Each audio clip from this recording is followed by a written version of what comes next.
Right then, hello, thanks for watching. This is going to be a quick video to accompany the screenshot I've put in the Reddit thread, which will hopefully show you how I built this craft, which is hopefully going to get you to the moon, using what I think is only basic parts. I've got a sandbox safe here, so I've got access to all of them, but I'm going to try and use only the basic ones. So let's start with the basics. Command pod, obviously, parachute on top, and where is it? Heat shield, there we go. Right, because you're only going to the moon, you're not going to need nearly as much ablator as it comes with, so I'd take it down to about 80, maybe even 60 if you're feeling ballsy. You probably won't even use more than 40, but I like to have 80. And you'll see why, because if I look at the weight here, the mass is 1.12 tons. If I run that all the way up, that's an extra 0.12 tons, which is not massive, but it's significant when you're dealing with low amounts of delta V. Next thing, decoupler. And I'm taking it you're going to want to take science experiments with you, right? Because you're doing a science mode save, so let's have the science junior on there. I always like to put my experiments on the back, so let's have the temperature gauge and the barometer. And at this point I'm pretty sure you'll only have one other piece of equipment, which will be the goo. All these ones, the accelerometer, the gravioli detector, and all the rest of it will probably still be locked for you, but as a general piece of advice, get them as soon as you can, because they're really, really beneficial for your science mode save. And another thing I do is always just like clip the goo in, because you're trying to reduce the aerodynamic profile of the vehicle, although this isn't really necessary, it's just because I'm a bit OCD when it comes to this sort of thing. So that's done. At this point there's more weight on the back of the craft, although only very slightly. This command module does have a reaction wheel built into it, but if you're really worried about the thing tipping over during launch, you can always take the top off and slip a little reaction wheel underneath, and that'll make sure you've got extra control authority, although I don't think it's entirely necessary for me. And the one other thing, you've got mono-propellant in here by standard, get rid of that, we're not going to need it. I always make that white as well because I think it looks better. So that's the top of the lander. Now you need a fuel tank, so let's get this one. I think that should do the trick. Make it white, and then let's stick the Terrier, is it Terrier? Yeah, underneath, because that's the most basic engine at this point. And let's turn on delta V to vacuum mode, look at the moon. We've got 2000 already, so that's plenty. That will get you to the moon and back quite happily. I don't like the yellow ring, so I always just push it up like that, because I'm, again, funny when it comes to these things, but again, it's totally optional. And where are the legs? Here we go. Now, the question is, will these be low enough? I don't think they will, you know. Yeah, so your engine bar is actually going to make contact with the ground first. So if you can, get these landing struts here. If not, and you don't have enough science points for them, or you haven't got them unlocked already, I would get around this problem by probably using some of these struts like that. That's really, really crudely done. Spin this one around, there we go. And then you can attach your legs to the struts, which means that you have a lower clearance. There we go. Yeah, now the legs will make contact first. So that's your lander stage. Done, dusted, ready to fly. Now you need to make a stage which will be able to propel. Actually, I've just noticed something. That should be, yeah, that's symmetrical now. Perfect. Okay, the next part is building a stage that will do the circularization around Kerbin, and also the injection burn that will get you going towards the moon. So we need probably another big fuel tank like that, and another Terrier engine should do it. Let's see what we've got. 1100. So generally speaking, if you launch on a trajectory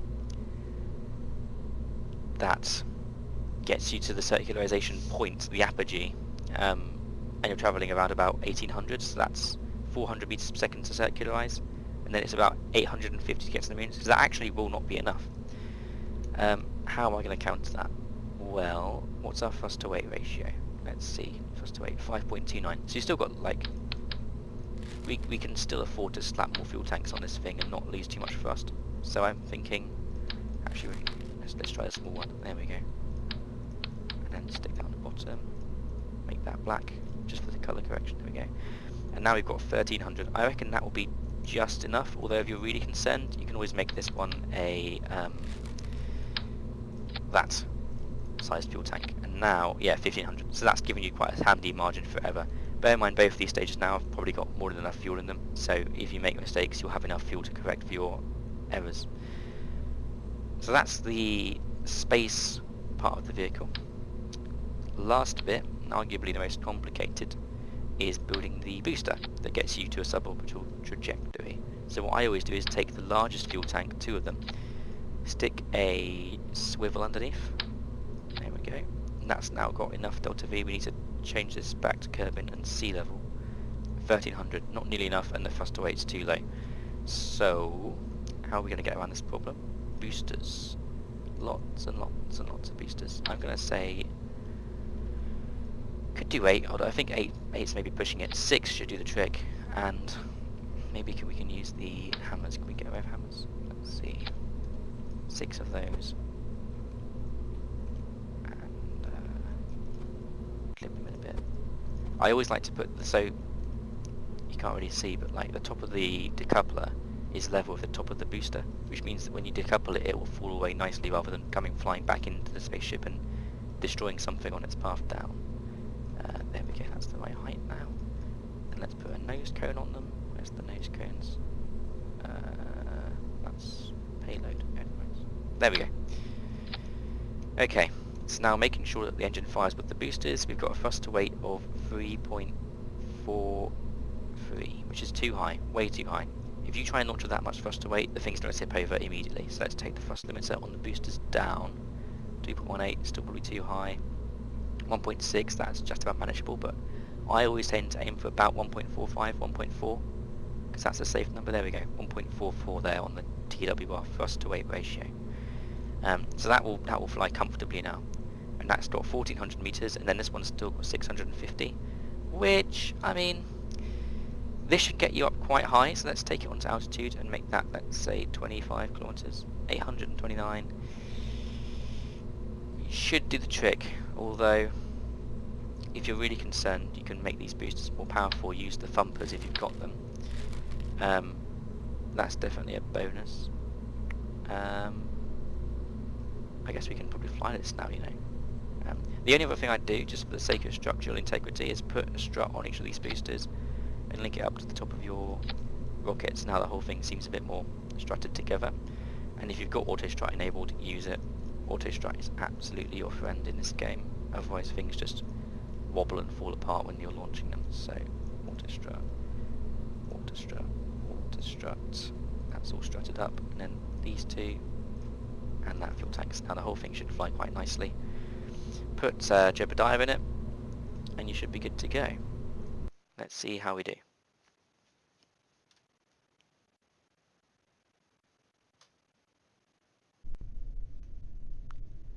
Okay, so we're on the launch pad. Fire.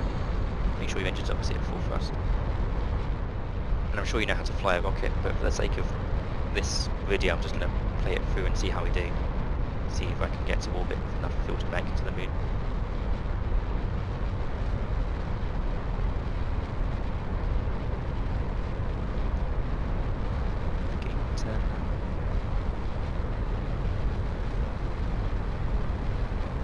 You have to be quite careful that things tip over because it's so long and tall.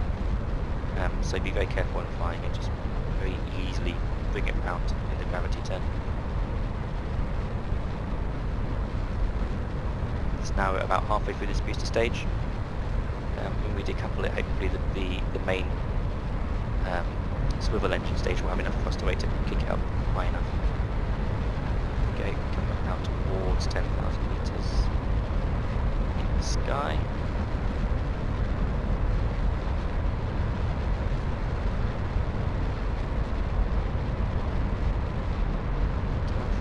We're going pretty fast now. I can decouple boosters. Then we're going to do that, but whatever. As long as they're not hitting the rocket, it's alright, I suppose.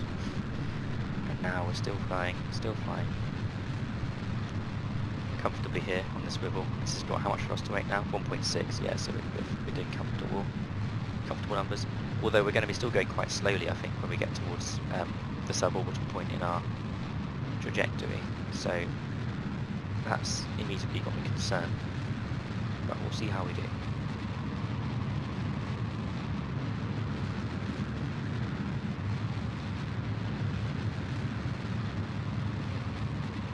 Okay, yeah, this engine's actually going to burn out before we get to 70 kilometers now perhaps, as you can see. So we're just going to decouple it, start the Terrier. Hopefully this now has enough fuel to do what we need it to do. I guess we'll have to see. The thruster weight's actually quite low here. So yeah, this isn't optimal. I'd actually say at this point that's a design that isn't going to get you to where you want to go. So let's return to VAB. The main issue seems to be that these boosters are going out too quickly. So I think the most obvious solution and the easiest one to implement immediately is just to use a bigger booster. Are they on properly? No. Are they on? No. That must be right. Yeah, that's even. Perfect. So, put the nose cones on. Let's take these down a bit. There we go. And then grab the decoupler as well and move that all up. There. Good stuff. Remember to put the strut on. There we go. And lastly, make sure your steering stack is obviously all correct. So, boosters and the engine firing at the same time. Thruster weight is 2.61, so let's take this down a notch to be 1.4-ish. 1.51. 1.40. 42. 45. That's good enough for me. And then combine that together. This one decouples and that fires. And then lastly, that decouples and that parachute will fire. Right, and now looking at it, I'm more convinced this should be able to do it. Although, you know, with basic parts it is always going to be quite tricky. Let's try it.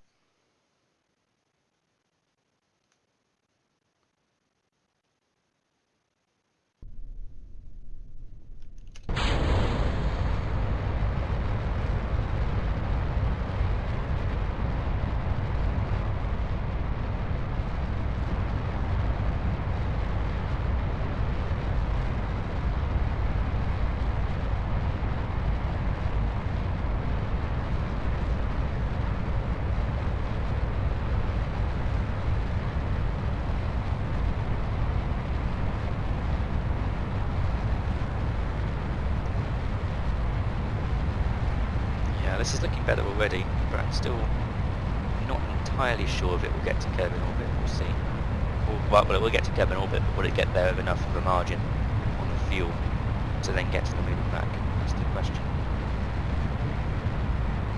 We're almost certainly going to get higher in the suborbital phase before we lose the boosters, which is better for the main stage.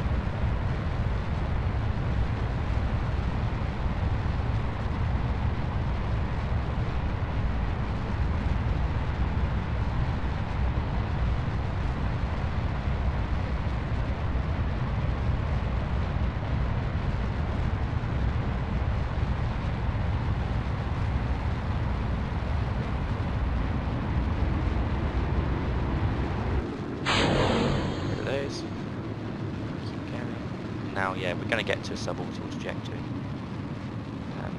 Probably too steep actually, so I'm going to start bringing the rocket down towards 0 degrees.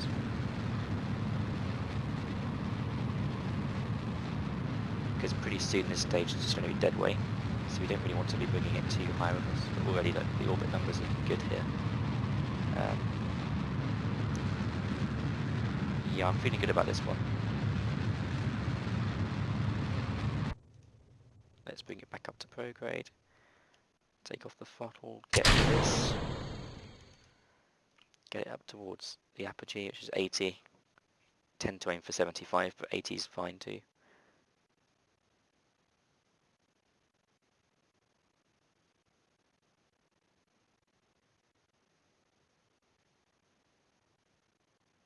There we go, so we're in space now. And then, you know, I would suggest setting up a maneuver node, but for the sake of getting this done quickly, I'm not that bothered about it. So let's warp forwards a little and start firing.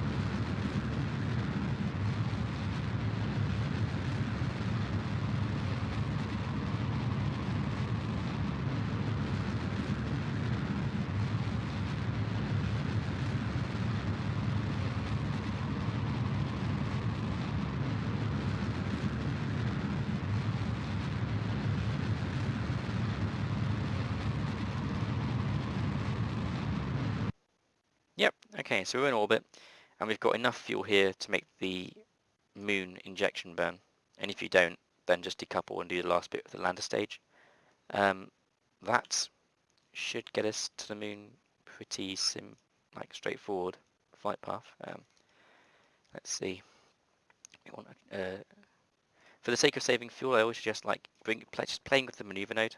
So at this point the periapsis is 835,000, but if I move it a bit, I can get it down to, let's see, about 27,000, and that's using 849, and I've got 866, so that will do the trick. And I hope that's helped you. So good luck getting to the moon. Let me know if you need any more help and stuff, and I'll be happy to oblige on Reddit.